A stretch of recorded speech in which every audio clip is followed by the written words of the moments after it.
जैसे चाइना ने अमेरिका के अगेंस्ट रेसिप्रोकल टैरिफ बढ़ाया है, क्या भारत को भी रेसिप्रोकल टैरिफ बढ़ाना चाहिए? सर, जो चाइना और भारत की अर्थव्यवस्था है, दो अलग अलग अर्थव्यवस्था है। एक तरफ चाइना जो है वो एक्सपोर्ट ड्रिवन कंट्री है और उसकी जो अर्थव्यवस्था है वो 18 ट्रिलियन डॉलर है। वहीं अपने भारत जो है वो अभी एक्सपोर्ट में मतलब डेवलपमेंट करना स्टार्ट किया ही है और हमारी जो इकोनॉमी है वो 4 ट्रिलियन डॉलर के आसपास है। दूसरी तरफ जहां चाइना बहुत से कंट्री के साथ ट्रेड सरप्लस में चल रहा है, वहीं हम जो है सर वो डेफिशिएट में चलते हैं। अमेरिका एक ऐसी कंट्री है जिसके साथ हमारा बहुत ज़्यादा ट्रेड सरप्लस रहता है, तो हम लोग को सर टैरिफ बढ़ाना नहीं, कुछ सेक्टर में इनफैक्ट घटाना चाहिए सर। झारखंड के सीएम जो है हेमंत सोरेन साहब, वो अभी किन दो देश की यात्रा पे गए हैं? सर, स्वीडन और स्पेन। और क्यों यहीं गए हैं? सर, दोनों कंट्री में टूरिज़्म बहुत डेवलप्ड है, साथ ही साथ दोनों कंट्री ऑर्गेनिक फार्मिंग में काफ़ी आगे हैं और स्वीडन जो है अपने आयरन स्टील इंडस्ट्री के लिए भी फेमस है सर।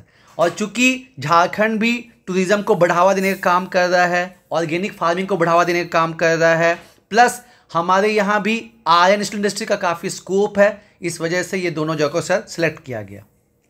जैसे कि अभी आपने बताया कि झारखंड सरकार टूरिज़्म को बढ़ावा देने के लिए कुछ कदम उठाई है, तो वो क्या है सर? पहले तो 2021 में टूरिज़्म को अलग से इंडस्ट्री का दर्जा दिया गया, नई टूरिज़्म पॉलिसी लाई गई जिसमें यहाँ पे मतलब restaurant, hotel, tourism spot develop करने के लिए अलग अलग सब्सिडीज़ दी जा रही है।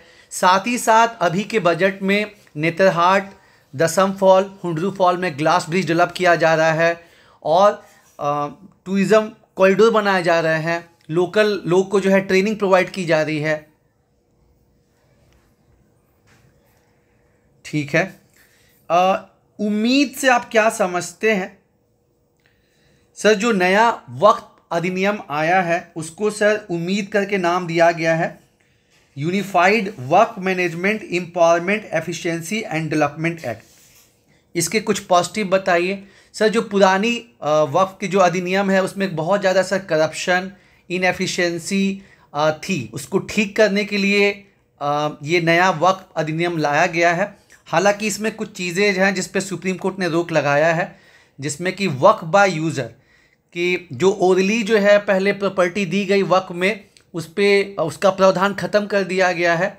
और दूसरा जो है कि नॉन मुस्लिम्स का जो इंक्लूजन है उस पर भी ऑब्जेक्शन उठाया गया है। साथ ही साथ जो भी मुस्लिम अपनी प्रॉपर्टी को वक्फ करते हैं उनका एटलीस्ट 5 साल होना चाहिए, तो इस पर भी क्वेश्चन रेज किया गया है। वो कौन सा राज्य है जिसने अपने यहाँ शेड्यूल कास्ट का सब कैटेगराइजेशन किया है? तेलंगाना सर। कैसे किया है? सर, 3 अलग अलग कैटेगरी बनाई गई है। ग्रुप 1 में 15 शेड्यूल कास्ट को रखा गया है जिनकी आबादी 3% के आसपास है, उनको जो है आरक्षण 1% दिया गया है। ग्रुप 2 में 18 शेड्यूल कास्ट को रखा गया है, उनकी आबादी सबसे ज़्यादा 62% है, तो उनको जो है 9% आरक्षण दिया गया है।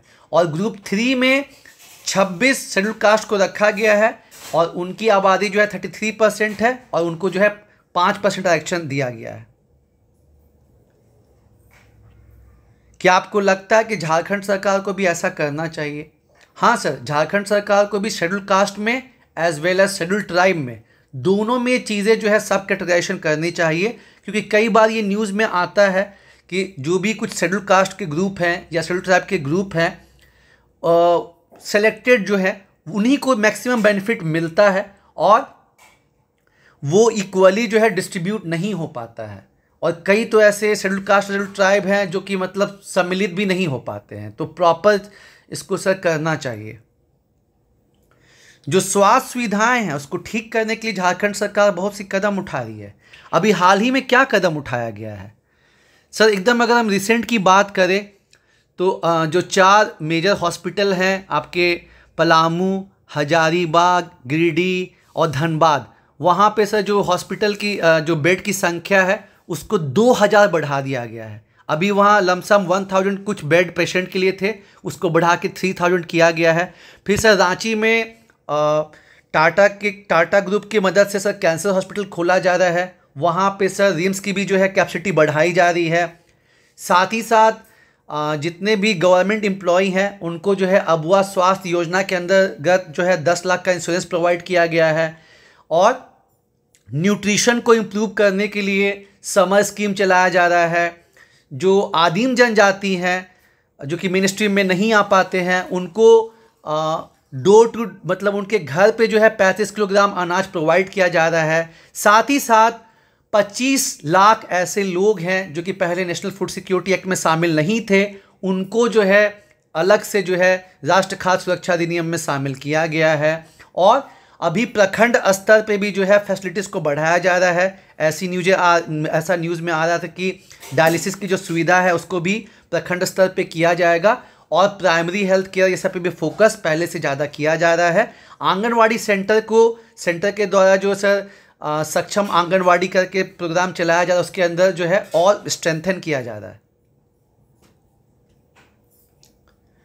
बजट 2025-26 में विकास के कुछ इंजन बताए गए हैं, क्या आप बता सकते हैं?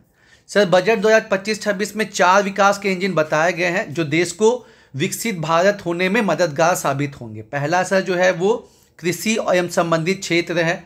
दूसरा माइक्रो स्मॉल मीडियम इंटरप्राइजेस। तीसरा सर आपका इन्वेस्टमेंट और चौथा जो है सर वो एक्सपोर्ट। आकांक्षी प्रखंड कार्यक्रम से आप क्या समझते हैं? सर आकांक्षी जिला कार्यक्रम के सक्सेस को देखते हुए 2022-23 में आकांक्षी प्रखंड कार्यक्रम स्टार्ट किया गया है जो कि 500 ब्लॉक में सर इसको चलाया जा रहा है। और इसमें जो भी ऐसे ब्लॉक हैं जो कि सोशल इकोनॉमिक इंडिकेटर्स में पीछे हैं उनको सम्मिलित किया गया है। और 5 अलग अलग सेक्टर जैसे शिक्षा हुआ, स्वास्थ्य हुआ, एग्रीकल्चर हुआ, इनकम हुआ, ड्रिंकिंग वाटर हुआ, ये सब पे सर फोकस किया जा रहा है। सेंटर स्पेशल ध्यान दे रही है। तो अभी ये न्यूज़ में क्यों रहा?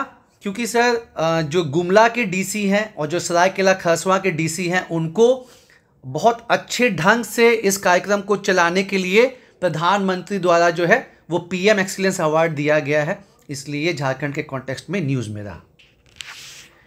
ठीक है, आप जा सकते हैं। Thank you sir.